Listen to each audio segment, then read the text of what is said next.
네, 여러분 최근 관악구에 따끈따끈한 소식이 있죠. 바로 신림선이 개통했다는 것. 남부순환도를 따라 쭉 가다 보면 보이는 신림선 출구를 보면 감회가 참 새롭더라고요. 네, 이렇게 관악구에서는 교통 개선뿐만 아니라 각종 재개발 사업도 우르르 진행되고 있는 거 아시나요? 저희 유튜브에서 소개해드렸던 신림 뉴타운 말고도 봉천동에서만 재개발 사업이 총 6개나 진행되고 있습니다. 과거 노후지역이라는 이미지를 탈피하기 위해 조용히 하지만 확실하게 나아가고 있는 지역이 바로 관악구라고 할 수 있겠는데요. 일전에는 신림 뉴타운에 대해서 소개해드렸으니까 오늘은 봉천동 재개발 사업지, 그 중에서도 일반 분양이 올해 하반기로 가장 빠를 것으로 예상되는 봉천 4-1-2 구역 재개발에 대해 알아보겠습니다. 봉천 412 구역은 서울 관악구 봉천동 485에 39 일대에 위치합니다. 규모는 최고 높이 28층, 총 9개 동, 997세대로 지어지고요. 112세대 정도가 일반 분양으로 나옵니다. 지금 시공사는 현대건설이 맡고 있어서 아파트명은 봉천동 현대힐스테이트가 될 것 같고요. 지도에서 현장 위치를 보시면 현재는 7호선 숭실대 있고요. 2호선 봉천역을 이용해야 하는데 지금은 역과 거리가 조금 있는 편이죠. 교통면에서 한 가지 좋은 소식이 있다면 지금 경전철 서부선이 열심히 공사 중에 있어요. 이 서부선이 봉천 412 구역 바로 앞에 정차합니다. 서부선은 신림선과 난곡선과 함께 교통 불모지라는 관악구를 변모시킬 핵심 노선 중 하나라고 할 수 있죠. 서부선을 이용하면 여의도, 노량진, 광흥창, 신촌 등을 한 번에 갈 수 있어서 직주 접근성이 완전 높아질 거고, 또 난곡선 신림선과 함께 신림동, 본천동의 교통 벨트를 이루며 관악구 입지 상승에도 큰 영향을 줄 겁니다.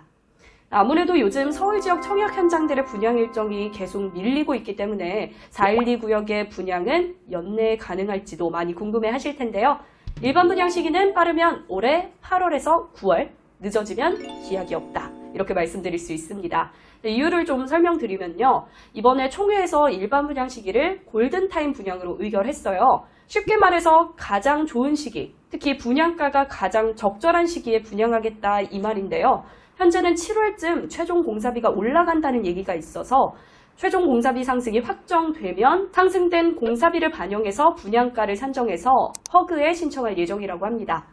조합이 목표한 일반 분양가는 평당 3,300만 원인데요. 한 번에 통과가 되면 올해 8, 9월에 바로 일반 분양을 할 예정이라고 합니다.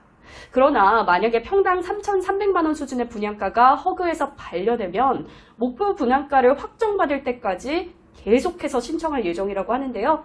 그런데 문제는 보통 허그에서 분양가 책정이 반려되면 다시 신청하려면 3개월 정도가 지나야 합니다.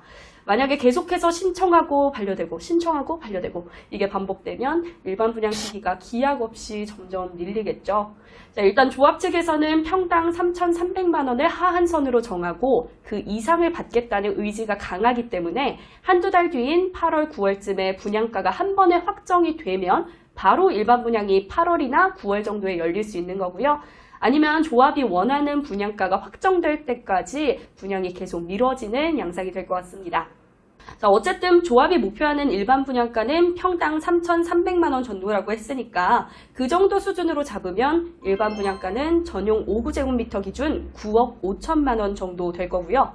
지금 412 구역은 일반 분양이 58, 59에서만 나오기 때문에 일반 분양가는 일괄적으로 대략 10억이다. 이렇게 생각하시면 될 것 같습니다. 꽤 높은 편이죠. 미계약도 나오지 않을까 하는 우려가 있기는 한데 일단 전용 5구제곱미터 기준으로 비교할 만한 주변 단지 시세를 보시면 힐스테이트 상도 센트럴파크가 15억, 이편한 세상 서울대 입구 13억, 관악 드림타운 9억 3천만 원 정도입니다. 관악 드림타운은 20년 정도 지난 아파트니까 힐스테이트 상도 센트럴파크나 이편한 세상 서울대 입구 아파트가 비교할 만한 단지라고 보여지고요. 이 두 단지와 비교해 봤을 때 예상되는 시세 차익은 3억 원에서 5억 원 사이 정도가 되지 않을까 싶습니다. 생각보다 예상되는 시세 차익이 엄청 많지는 않죠. 아무래도 이제 분양가 상한제도 슬슬 개선되는 추세고 워낙 상승된 공사비가 반영되다 보니까 서울 청약에서는 웬만한 입지가 아니고서야 엄청난 시세 차익을 노리기는 어려워 보이고요. 다만 관악구 자체가 신축 아파트가 굉장히 귀하고 또 교통 호재가 많은 만큼 실거주하기에 만족도가 높지 않을까 생각합니다. 이렇게 생각보다 분양가도 조금 높게 책정될 것 같고 일반 분양하는 면적도 전부 전용 58, 59제곱미터로 큰 평수는 아니기 때문에 아쉬운 점이 있기는 하지만 일반 분양 세대수가 112세대로 적은 편에다가 여의도, 강남 등 중심 업무지구로의 접근성이 좋기 때문에 경쟁률은 꽤 높을 것 같아요. 특히나 현재는 전용 면적 8호제곱미터 이하 주택이면 100% 가점제가 적용되기 때문에 가점이 낮은 젊은 층에서는 사실상 아예 신청을 할 수가 없었는데 이번 정부에서 전용 60제곱미터 이하 소형 주택의 추첨제를 60%나 신설하겠다는 청약제도 개선 공약을 내놨기 때문에 아무래도 신혼부부는 물론 1인 가구나 가점이 낮은 2030 세대에서 신청이 확 몰리지 않을까 생각하면 경쟁률이 더 늘어날 것 같습니다. 다만 지금 국토부가 발표한 청약제도 개선 추진 자료를 보면 추진 시기나 세부 방안 등은 확정된 바가 없다 이렇게 말하고 있기 때문에 일반 분양 시기가 제도 개선 시기보다 앞서면 100% 가점제로 청약이 진행되겠죠. 분양 시기와 제도 개선 시기에 따라서 울고 웃는 사람이 갈리지 않을까 생각합니다. 추가로 봉천 412구역 힐스테이트의 청약 1순위 조건은 어떻게 되는지도 궁금해하실 텐데요. 서울 지역이면 거의 비슷하니까 빠르게 짚어드릴게요.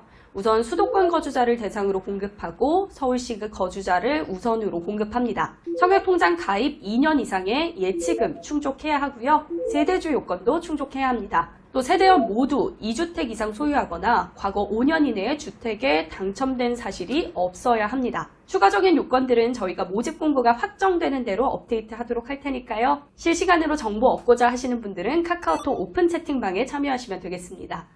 자, 마지막으로 주변 입지와 호재를 조금 더 설명해 드릴게요. 주변 환경, 생활 환경부터 보시면 봉천 412구역 힐스테이트는 단지 바로 앞에 구암초등학교가 있는 초품화 아파트고요. 구암 중고등학교도 도보 5분 거리인 초중고품화 아파트입니다. 자, 자녀가 초등학교를 입학해서 고등학교를 졸업할 때까지 도보권으로 등하교할 수 있다는 점이 정말 큰 장점이라고 생각하고요. 또 단지 뒤편에는 엄청 넓은 상도 근린공원이 있어요. 가볍게 산책하기도 좋고 가벼운 등산도 할 수 있는 코스도 있어서 아침에 운동 겸 한 바퀴 쓱 돌고 오기도 굉장히 좋습니다. 자, 조금 아쉬운 점이 있다면 이마트, 홈플러스 같은 대형 마트나 백화점이 가까이에 없어요. 가장 가까운 게 롯데백화점, 관악점 정도인데요. 이마트나 홈플러스에 가시려면 차로 15분 거리인 이수 쪽까지 가야 하는 점이 조금 아쉽긴 한데 단지 앞쪽에 걸어갈 수 있는 현대시장이 있어서 어느 정도 생활하는 데는 어렵지 않을 것 같습니다. 교통도 아직까지는 살짝 아쉽기는 하죠. 교통은 아무래도 경전철 서부선이 개통하기 전까지는 마을버스를 이용하거나 15분 정도 걸어서 7호선 숭실대 입구역이나 2호선 봉천역을 이용해야 할 것 같기 때문에 2025년에 난곡선, 2028년에 서부선이 개통할 때까지는 조금 불편을 감수해야 할 것 같고요. 대신에 난곡선과 서부선이 개통하면 강남 여의도 쪽으로 출근하는 시간이 절반 정도로 줄어들기 때문에 향후 관악구가 여의도와 강남 직장인의 튼튼한 배후 주거지로 자리 잡는 지역이 될 거라 예상합니다. 자, 추가로 현재 관악구에서는 역세권 활성화 사업이 진행되고 있어요. 역세권 활성화 사업은 역 주변의 토지의 용적률을 높여주고 대신에 증가한 용적률의 절반 정도를 지역에 필요한 생활 서비스 시설, 예를 들면 어린이집, 보건소, 체육시설 등으로 확충하는 사업인데요. 특별히 관악구에서는 이 사업을 통해 경전철 신림선, 서울대 벤처타운역 인근에 낙성 벤처밸리를 조성할 예정이라고 합니다. 구체적으로 관악구에 미국의 실리콘밸리와 같이 벤처, 스타트업, 창업기업을 지원하는 낙성 벤처밸리를 조성해서 지역 경제도 살리고 일자리도 창출해내겠다는 계획인데요. 이 낙성 벤처밸리는 신림동 쪽의 신림창업밸리와 서울대밸리와 함께 관악 S밸리라고 불리는데 이제는 고시촌, 배드타운이라는 오명에서 벗어나서 스타트업 기업을 육성하고 일자리를 창출해 미래산업을 이끄는 원동력이 되겠다는 관악구의 의지를 보여주는 사업이라고 할 수 있습니다. 자, 낙성 벤처밸리가 잘 조성되면 일자리도 풍부해지고 그에 따른 배후 인프라도 풍부해지겠죠. 또 주변에 정비 사업지도 굉장히 많은데요. 가장 유명한 매머드급 신림 뉴타운도 가까이에 있고요. 봉천동만 해도 4-1-3구역, 13구역, 14구역 등 다양한 정비 사업지가 있습니다. 자, 이 사업들이 다 마무리가 되면 봉천동 일대가 싹 달라지겠죠. 그리고 봉천 412구역 힐스테이트 양쪽에 벽산아파트와 드림타운이 있죠. 이 단지들도 규모가 꽤 크기 때문에 힐스테이트가 들어서면 총 10,000세대의 대규모 주거타운이 됩니다. 서로에게 좋은 시너지 효과를 줄 수 있을 것 같고요. 정리해보자면 마트와 같은 생활 인프라 그리고 교통, 특히 지하철 교통은 아직까지 조금은 아쉽지만 경전철 서부선이 개통하면 확 좋아질 것 같고요. 그리고 주변의 정비사업지와 인프라 개선 사업이 많이 진행되고 있어서 향후 5년 정도 뒤에는 생활 편의도 많이 개선되고 여의도와 강남 직장인의 튼튼한 배후 주거지로 거듭날 수 있는 곳이라 앞으로의 변화가 기대되는 현장이다. 이렇게 말할 수 있을 것 같습니다. 자, 오늘은 이렇게 관악구 현장 봉천 412구역 힐스테이트에 대해 알아봤는데요. 도움이 되셨다면 구독, 좋아요, 알림 설정 꼭 해주시고요. 봉천 412구역 힐스테이트에 대한 정보 말고도 다양한 청약 현장과 부동산 투자에 대한 정보를 실시간으로 받아보고 싶다면 댓글과 영상 설명란에 있는 링크를 클릭해서 카카오톡 오픈 채팅방 참여하시기 바랍니다. 고맙습니다.